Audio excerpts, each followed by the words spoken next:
श्रीमान जसदेव जी शास्त्री, सम्माननीय महंत द्वे और उनके साथ आए हुए सम्माननीय आर्य जी,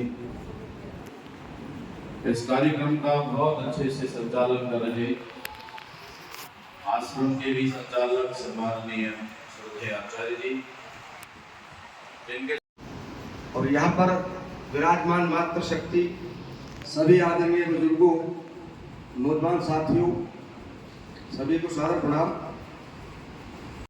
आपके बीच में समय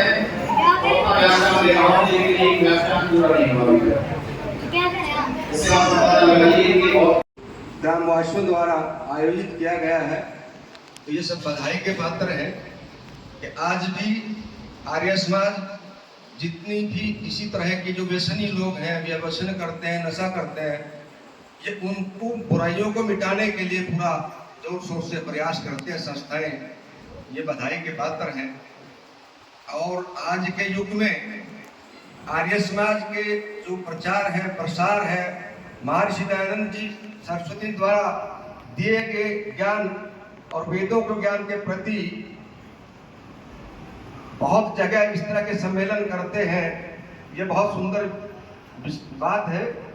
मैं इन सबको बधाई देता हूँ और आदरणीय डॉक्टर जसदेव शास्त्री जी का तो मैं विशेष हृदय की गहराइयों से धन्यवाद करता हूँ।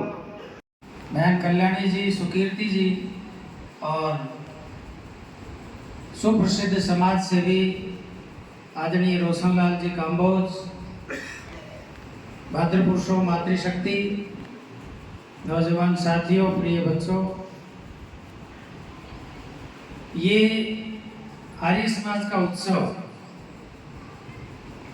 और आर्य समाज का मंच और आर्य समाज के उपदेशक और उपदेशिकाएं और विद्वान, ये अपने आप में अद्वितीय होते हैं। अद्वितीय का मतलब होता है इनके बराबर कोई दूसरा नहीं। तो इस मंच पर कुछ बोलना, उपदेश देना, ये बड़ा क्रिटिकल जॉब है, बड़ा कठिन कार्य है। लेकिन आप 2 दिन से इन विद्वानों के, आर्यों के विचारों को सुन रहे हैं। मैं आप लोगों को कोई उपदेश या प्रवचन करने के लिए नहीं आया हूँ। और एक आध बाबा जी को मैं साथ पकड़ के लाता हूँ। ये आचार्य वाजश्रवा जी, राजनाथ जी, ये साथ पढ़ते थे, गुरुकुल के साथी हैं, मित्र हैं। लेकिन इनकी मित्रता शिथिल हो गई थी। शिथिल इसलिए कि यारी प्यारी रिश्तेदारी भी आने जाने से रहती है। और आज अतिथि के रूप में आप सभी के चिर परिचित विश्व प्रसिद्ध व्यक्तित्व हमारे बीच उपस्थित हैं, उनका भी हम विचार उद्बोधन सुनेंगे। थोड़ी देर के लिए मैं आपसे बात करूंगा और आशा करता हूं कि आप लोग लज्जित होकर के सुनेंगे। वेदों में यज्ञ शब्द अनेकों बार आता है, चारों वेदों में ही नहीं,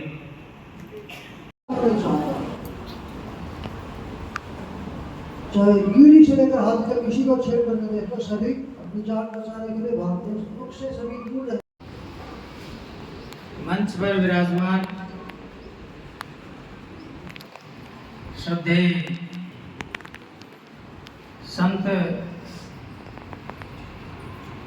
महंत राजनाथ जी, ब्रह्मचारी राम स्वरूप,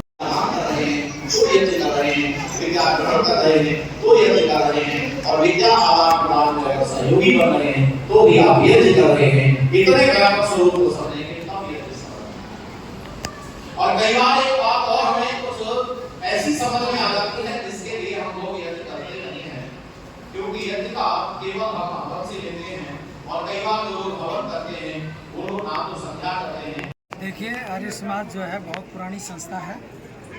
आर्य समाज की स्थापना महर्षि दयानंद ने की। देश की आज़ादी के समय जितने भी क्रांतिकारी थे वो महर्षि दयानंद की प्रेरणा से ही देश की आज़ादी में जुटे और देश को आज़ाद कराने में और स्वदेशी राजा की जो संकल्पना थी वो महर्षि दयानंद की ही थी। विदेशी राजा कितना ही अच्छा हो, लेकिन स्वदेशी राजा का मुकाबला नहीं कर सकता।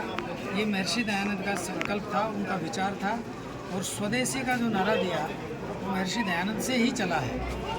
बहुत लोग बहुत समय कालखंड के अनुसार कार्य करते रहे हैं स्वदेशी के ऊपर, राष्ट्रीय चिंतन पर, समय समय पर क्रांतिकारियों का अलग अलग कुरीतियों पर प्रहार करने का कार्य होता रहा। लेकिन जो महर्षि दयानंद ने जो काम किया अपने कालखंड में, अज्ञानता, अंधकार, पाखंड, जो भी बुराइयां थी, कुरीतियां थी, स्त्री शिक्षा के बारे में ऋषि दयानंद ने जो किया, आर्य समाज ने जो किया, वो अभी तक शायद किसी ने नहीं किया। डीएवी संस्थाएं भी उसी के वो है, शिक्षा के क्षेत्र में कार्य किया, समाज सुधार के क्षेत्र में कार्य किया।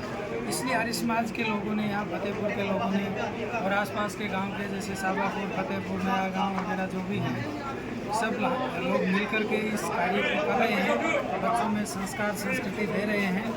इसी संदर्भ में मेरा भी आगमन हुआ। मुझे अच्छा लगा।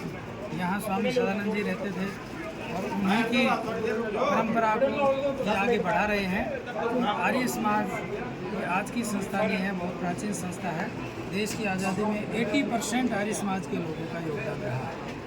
शास्त्री जैसे आजकल देखा जा रहा है कि आर्य सेवा संघ में टीआरपी कुछ कम हो रही है, क्योंकि जो बुजुर्ग थे, आर्य समाजी लोग थे, उनके जो बच्चे हैं वो शायद आर्य समाज को उतना फॉलो नहीं कर रहे जितने उनके बुजुर्ग थे। ये तो देखिए समय समय पर उत्थान पतन चलता रहता है संस्थाओं में, समाज में, लेकिन आर्य समाज एक ऐसी संस्था है, ये वैदिक सनातन परंपरा है, ये कभी नष्ट न होने वाली संस्कृति और परंपरा है।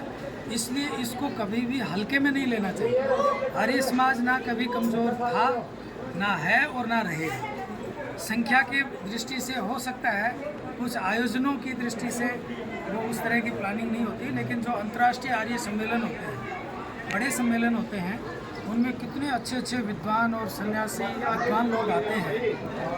नरेंद्र मोदी जैसे प्रधानमंत्री, राष्ट्रपति, राज्यपाल, शासन सत्ता का भी सहयोग रहता है, और आर्य समाज को कभी भी हम हल्के में नहीं ले सकते। टीआरपी कम ज़्यादा हो सकती है, ये तो मैटर करता है आयोजन पर और आयोजकों पर। जैसे आज आयोजन था, इसी प्रकार के ये तो आयोजन एक जनरल आयोजन था, तो इसमें अन्य आने वाली पीढ़ियों में जागरूकता लाने के लिए क्या कोई युवा सम्मेलन वगैरह भी होता है?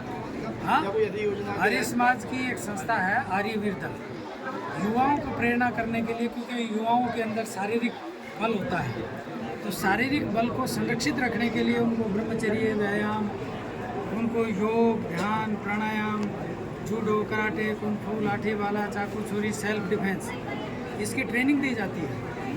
आर्य समाज की ही युवा विंग है, उससे फिर परंपरा आगे बढ़ती है, और वो पूरे देश में सार्वदेशिक आर्यवीर दल के नाम से संस्था है, वो काम करती है। युवाओं को प्रेरणा मिलती है, युवाओं को शिक्षित किया जाता है, उनके अंदर संस्कार और संस्कृति का बीजारोपण किया जाता है। आप अपने इतने बिजी शेड्यूल में से, आपका तो बहुत बिजी शेड्यूल रहता है, आप यहाँ हैं, तो यहाँ के यमुनानगर जिले में क्या मैसेज देना चाहोगे? देखिए, जैसे हम बिजी हैं और बिजी होते हुए भी हम बहुत ईजी हैं, ऐसे ही मैं पूरे यमुनानगर के क्षेत्र के लोगों को, पूरे हरियाणा को, पूरे देश की, मतलब जो भी अच्छी मानसिकता और जो वैसी मानसिकता के लोग हैं, उनको भी मैं ये कहना चाहता हूँ, व्यस्त रहो, मस्त रहो, और अपने कर्म को और अपने कर्तव्यों को कभी मत छोड़ो। इसलिए जो भी अपने कर्म पर, अपने कर्तव्यों पर अडिग है, पुरुषार्थी है, मेहनती है, जो मेहनत करता रहेगा वो आगे बढ़ता रहेगा, और निरंतर बढ़ने का नाम ही जीवन है।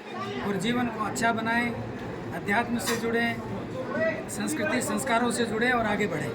आयोजन था वो आर्य समाज का, यहाँ पर एक वार्षिक उत्सव था, इसमें डॉक्टर यशदेव शास्त्री तंजलि योगपीठ के महामंत्री हैं, मुख्य अतिथि के रूप में आए थे, और ये पूरे इलाके वासियों ने और ग्रामवासियों ने मिलकर के आयोजन हर वर्ष की भांति इस वर्ष भी किया है। सर, इसमें जो बात हो रही थी, कुछ जो युवा वर्ग है वो आर्य समाज से जुड़ नहीं पा रहा है, रीजन क्या है, कारण क्या रहे? देखिए, क्या है कि आर्य समाज समय समय पर इसका बहुत प्रयास करती रही है, लेकिन अभी थोड़ा सा समय अलग चल रहा है जिसमें युवा वर्ग बहुत कम जुड़ रहा है। उसके लिए आर्य समाज ने एक आर्यवीर दल तैयार किया है, जो बच्चों को उसकी तरफ प्रेरित कर रहा है, और धीरे धीरे बच्चों की संख्या बढ़ती जा रही है। और और ये बच्चे जब युवा वर्ग जब बढ़ेगा तो स्वतः ही इसका एक अच्छा संदेश जाना शुरू हो जाएगा।